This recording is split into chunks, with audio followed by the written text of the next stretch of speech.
My name's Ian MacMillan and welcome to a brand new series called the Antiques Treasure Trail, in which me and antiques expert Maurice Goodlad attempt to turn a house into a home.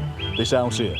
On occasions we are unashamedly going to be looking for bargains, and then we're going to treat ourselves as we delve into the expensive end of the market, even if it's only to dream.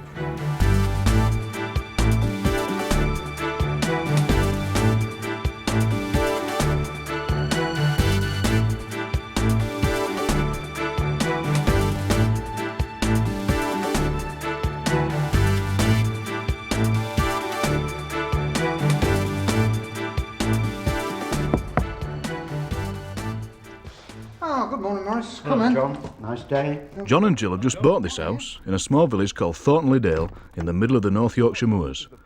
Their aim is to move in 6 months' time, which gives us plenty of opportunity to uncover the types of antiques they're looking for and put them into storage. There really is a lot of work to be done. But we're going to start off particularly by focusing on the kitchen and the dining room, aren't we? That's right, yes. We'd like you and Maurice to look round and see if you can find us some things which really make the place from a house into a home. This evening, so we should have a relatively smooth voyage. It's 10:30 at night and we're on a wonderful big ferry going from Dover to Calais. Because these days, with France being so accessible, the whole world of French antiques is open to us. So we're going to zoom down to Paris, catch a couple of hours sleep, then spend a whole day in the antique markets of Paris. It's paradise for the antique treasure trailer.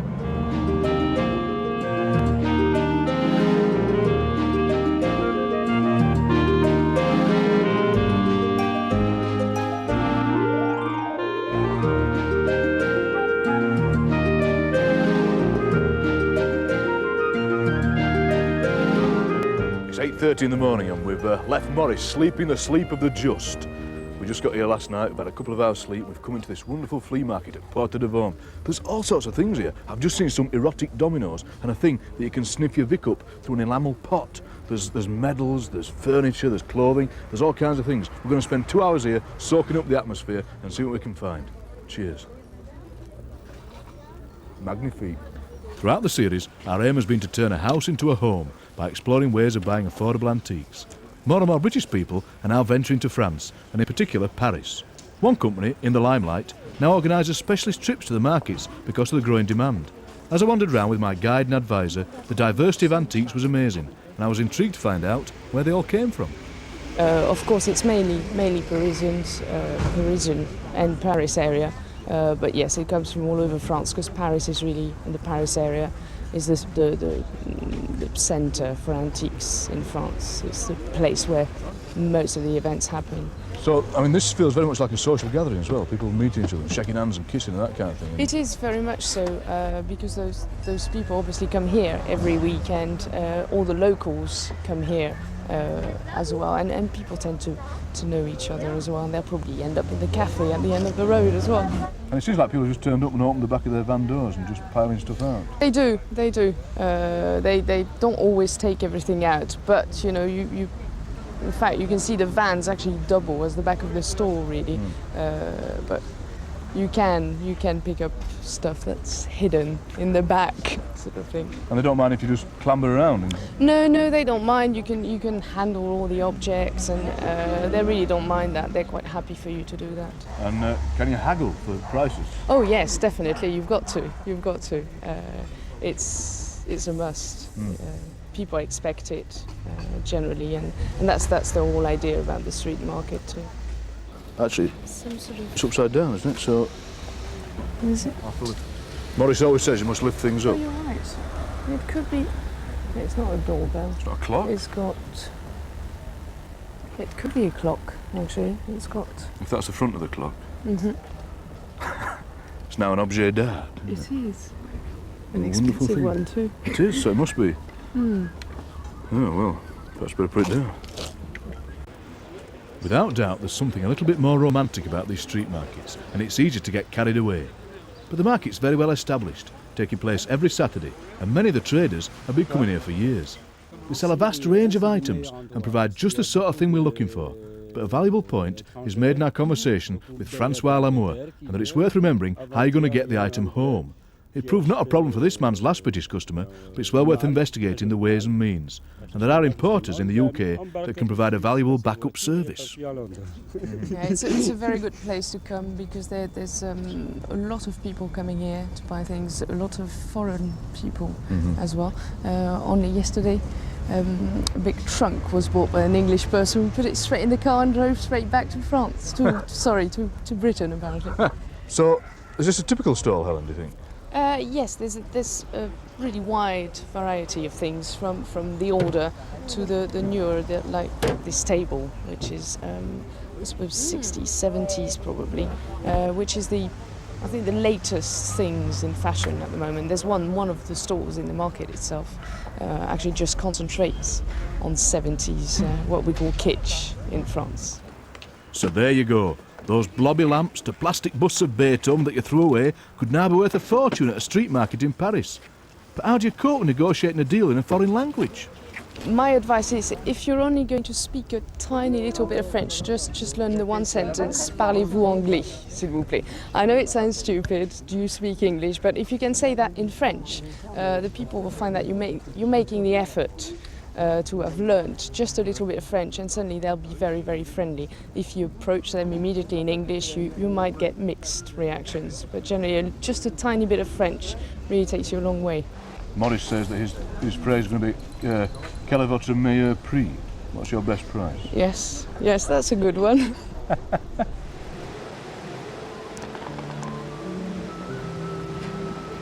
One of the great things about a weekend like this is that you don't have to spend all your time looking at antiques. You can spend a couple of hours in the flea markets, then spend the rest of the weekend soaking up the atmosphere of this wonderful, exciting city.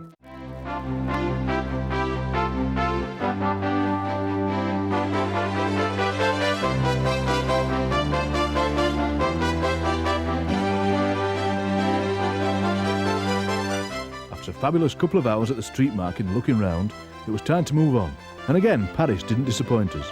Meeting up with Maurice, we visited the home of several hundred dealers who work in and around the streets of Clignancourt. And what's the difference between this one and the last one? This is more organised. It started in the 1840s. Originally, this was an area known as the Zone, which was just outside of the city wall, where all the poor people used to gather, and they used to sell things to make a living. It's when the city wall was actually pulled down that they started to get organised into a proper market as such. So it's a lot of antique dealers, is this specific? It's a lot more of antique dealers, a lot more, I suppose, bigger pieces, a lot more furniture, specialised also in Art Nouveau and Art Deco. That's what the Clignancourt market is quite famous for. And because it's more organised, should I feel more nervous about going up and down these streets? No, you shouldn't, not at all, because bartering once again will apply here as well. The only difficult thing will be that there's a lot more choice, because this is one of the biggest flea markets in Europe. This is the market in France. Every time I come to this market, I get more excited than anywhere else in France looking at antiques. It's probably 3 times the size of Britain's equivalent, which would be the Portobello Road, and people come literally from all over the world to shop here. And immediately it was possible to see the different styles of antiques on offer here to those in the street market, and most notably of those back home in England. For example, this magnificent piece of furniture wouldn't have looked out of place in a stately home such as Castle Howard, yet here it was, left open to the elements. One of the most special aspects of it were these magnificent drawers that had been hand-painted in oils. Yet, not every item of furniture immediately caught the eye for the same reasons. This corner seat, Maurice, it's beautiful, but it needs a lot of work. You don't often see stuff this bad in England, or do you? Well, I think quite a few dealers prefer to sell their furniture like this, because invariably customers have their own tastes in the material they want to use and the colours. And I find that if I cover it in a particular material, I'll cover it wrong for the customer who wants to buy it. So very often dealers will leave it like this and let the customer restore it to their requirement. The market really began to expand more after the end of the Second World War. And if we take a look around us today at some of these buildings, they look a little bit like warehouses and just old sheds, and that's how it started. And these people had to work incredibly hard to establish a reputation of fine quality, good antiques. And I think they've succeeded. And I think the rest of the world's antique dealers would agree with that. And what about this chandelier? You wouldn't often see them in an antique shop in England, would you? No, that is typically French, actually, with this metalwork around here and the glass, the crystal glass. And I think if you walk around these markets here, you will see quite a lot of those very ornate chandeliers. Probably due to the fact that we're in Paris, we've got large houses, high ceilings, and so we get very large, ornate mirrors, chandeliers, furniture. What's interesting as well is that, I mean, we've seen things here that are magnificent, but hard to think how they might fit into John and Jill's house. Because they're so different. Yes, you've got a problem there. These are sort of large drawing room Victorian houses rather than cottage type houses. That's one of the joys of hunting around antique fairs, finding the right items for your particular house. First time, enjoy it. Then look at the prices and see if you can find something to buy. It is imperative in this market to soak up the atmosphere, to take a look at what these people are trying to do. The arcade that we're in at the moment, these people just don't sell these goods, they display them. Maurice, who the heck would want this in their house? They wouldn't actually have this in the house, it's an outside piece. And if you look closely, I think it's supposed to be a fountain, because there's actually a hole in his mouth and a hole in the back. But I would be a bit careful about things like this, because if you look at it, you can see that it doesn't really look old, it doesn't have any age. And I would think that you would find that that was cast concrete with a nice brown colouring on it. Look at this mirror. This is just the sort of thing that I would expect to find in the antique markets in Paris. Lovely ornate gilt mirrors. And in fact, I do know a dealer who makes a living from just coming to Paris, buying mirrors like this, shipping them back to London and selling them. Because there are very few mirrors like that you can get in the UK. Now what I found as well is round here, it's so friendly. The people are inviting us in. We shouldn't be nervous again. It's like an international non-nervousness that we'd have to do. That's right, yes. Yes, I think you'll find on the whole dealers probably throughout Europe are friendly and helpful, and particularly if you're struggling in your English, that they have been very helpful to us all. Yeah, I've got a little bit of French, but not much. And it's just worth, like we said, just going in, trying a bit of French, and just trying to talk to them. They appreciate that, actually. Even if you just try, they do appreciate it. And in fact, I find that if I speak French to them, they'll speak English to me. But if I speak English to them, they'll speak French to me. Whether you're just buying a house, refurbishing one you've lived in for a long time, or just looking to change the character of a room, the joy of collecting antiques need never end. It becomes a different type of journey. And sometimes you'll have pleasure in taking a special journey abroad to visit some of the most exclusive fairs around, or finding a bargain locally. The key is the same. Have fun and don't be intimidated. From France to Pickering. Not the easiest to make a seamless link, but antiques hunting is the key. And as the hunt grows ever more popular, then the way of buying antiques takes a step in different directions as well. We follow the journey of a few dealers' dreams here as they take an old disused shop and turn it into a haven for antique lovers. I sat down, drew a floor plan, worked out how many dealers I thought I could get in. Then I had to look at the costs to see whether I was going to be easily able, with staffing it or the running of it, that I was going to be able to cover those costs. Started making some general inquiries around the dealers to see what they, whether they would be interested in coming in. Everything looked very positive, so I decided that I would go for it. So it was really getting the floor plan. I sat probably quite a few weeks trying to work out how I could get as many dealers in as possible, giving them the right amount of room to display their goods right. And then that's what made my mind up when I'd sorted it and knew that I could make it a going concern. Now it's hard to believe at this moment, but in about a month this antique centre's going to be open, and Jason's going to be one of the dealers here, and Jason's a runner. And Jason, what's a runner? Well, a runner is a person, instead of actually sitting in a shop every day, what you do is supply and demand. If you want a clock, And you deal in clocks, I bring you clocks to have a look at. And hopefully you'll buy off me. If you've got something I want, I swap it with you. Cabinets, china, paintings, anything really. If you want it, I get it. So a place like this, do you think this is the future for antique dealing? Definitely. Shops and that are a thing of the past. People haven't got the time, you know, and a lot of people now are coming into it more as a hobby rather than, you know, there'll be people in here that collect cars and will do it on a weekend, but most probably have a full-time job as well, you know, and do it as a hobby either to build their collection up or to make a bit of extra pocket money. I think everyone now likes antiques of some description, you know, and years ago an antique was 100 years old. Now it's not the case, you know. Something from the 50s, 60s is classed as sort of collectible antique. It's all changed round, and I think the centres are the place to be.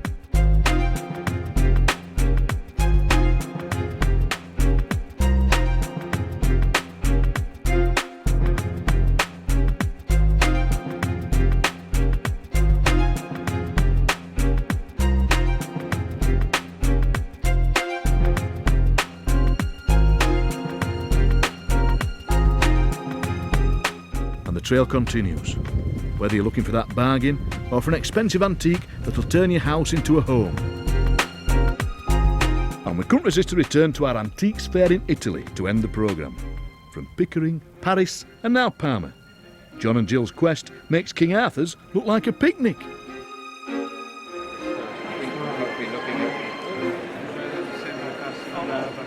And Jill, what have you found? Well, Ian, I've found a little gem. Actually, lots of little gems. Oh. This is a French opera glass. Look at this. Absolutely beautiful. If I can Goodness manage to me. get it out. Apparently, it's blue enamel with red garnets, and it works. It's for the cheap seats at the opera. You sit right at the back. Let's have a go. I'll just put my glasses up because I'm trying to look Italian. That's better. Oh, it works. It's very good, actually. It's just so elegant. I would love to take that home. What's your impressions of the whole place? Wonderful. Absolutely great. Full of things which you just don't see in England, and this is just one of them, but lots of beautiful small items, that very feminine items that you know, people would love to take home and collect. But that is an absolute gem. Mike, I've found this piece. I think it's super. I really like it. I think it's old. It would fit in at home superbly. But I'm a little bit worried as to whether it's genuine or it is as it appears to be. It's an early piece, and when we open it up, you'll find that it's fruit wood or walnut. And when you open it up, we have here what is known as a secataire. I need to go across to the other side here and lift that up, and we have here an early secataire. So that's a writing desk? That's a writing desk, and it draws out so you can get your knees underneath. But when you come at the back here, you will find that all these different panels don't match in with any aging at all of that type of period. When you come down the sides here, they're all at different depths and levels with all different holes in it. The whole back has been replaced from an old timbers and set up to fit this edge. When you look at the gaps between the timbers, they're not worn 200 to 300 years of wear there. This is a brand new plank that's been fitted in, sharp edges. Looking along the top here, there are nail holes that are in the wrong position. So the whole back has been restored. And of course that's going to affect its value. I think the value of this one, they're looking at about £9,000. Its true value really would be 2.5 to 3. Well, Ian, all these wonderful things, the exquisite furniture, really expensive jewellery, and then we come across this. It's like a backyard in Tuscany, isn't it? It is, actually. It's wonderful. This lovely wickerwork, and it seems so unusual to find it in somewhere like this. I love the earthenware, the lovely earthy tones, all these lovely colours. This is wonderful. And these? Pestle. Chopper. Is that for your there you go. vegetables? Huge rolling pin. Look at that. You could do some damage with that. You could, couldn't you? 50,000. That's. 50,000. Let me look at my handy currency converter. What do you need that for? 50,000 is £17.48. Bargain. Not bad. Ooh. No, so I haven't broke it. Well, John, you have here what we call a press, a linen press. The serving ladies, or the lady of the house, if she could afford servants, she would have put all the sheets under here, laid them down, opened it so this sits on the top, and then presses them down. And that keeps them nice and tight and crisp, and it saves ironing as well, and it holds them in place. Now then, the gentleman that's selling this felt that it was about the 1860s, 1880s period. I feel this is 100 years earlier. I feel that this one is about the 1780s. And another giveaway to this, John, if we lean it back... Crikey, isn't that a little bit risky with something worth quite so much? No. As you lean it back, have a look at the legs. Straightforward, Georgian-style legs, inside edge chamfered. Now, they always chamfer the inside leg on George III furniture. It was on the chairs and on this type of furniture. Is there a reason for them doing that? No, it was just the fashion. A nice, genuine piece, John, cleaned up. Value, I'd have thought, around about between £800 to £1,200. You seem to like small things, Jill. Well, I do, Ian, and this, out of all the things that are here, was the one thing that drew my eye straight away, because I actually collect these items. Ah. And this is a card case. Is it? Yeah. Well, there you go. For playing cards? Oh, well, it's a little secret, actually. It's made of tortoiseshell. This is mother of pearl inlay. All these lovely little bits are put in each individual piece. This is silver roping. And no, it's not for playing cards. I mean, you wouldn't get many playing cards Well, that's in there, what I was would thinking, you? I mean, you to be just honest. wouldn't. What they are, they're actually for visiting cards. And there we go. No. There's one there. Look, Mr. John P. Hayden. It's English. This is English. Yeah. And the idea is, if you were visiting somebody, you'd knock on the door and they'd let you into the parlour and you would hand over your visiting You just put them on a tray, didn't you? Yes, Yeah. and to the maid, and the maid would take it to the room, and that would be your way of announcing your arrival. And of course, if they didn't want to see you, then they didn't have to, because you don't have to come down. So that's basically what it is. Just like a primitive 19th century email. So what about the whole experience? How would you encapsulate that? Well worth coming. It's definitely an experience which can't be missed. Come along, enjoy yourself, feel part of it, and find little gems like this. Wonderful.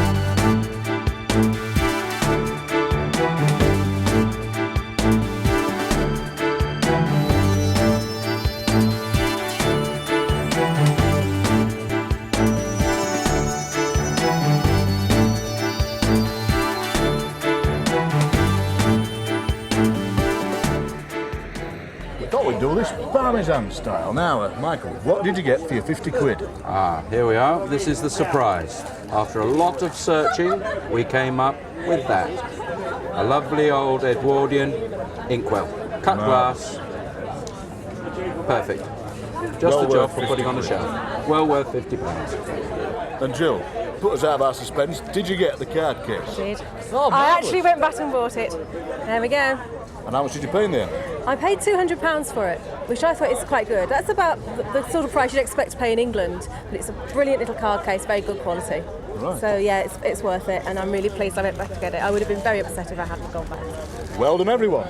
Bring on the lunch. This is not a race against the clock or an attempt to find just a bargain. Sometimes there'll be treasures found, sometimes we'll make mistakes. But the aim is not to make loads of money, but to have fun doing something the family really enjoys. I'll see you next time on the Antiques Treasure Trail.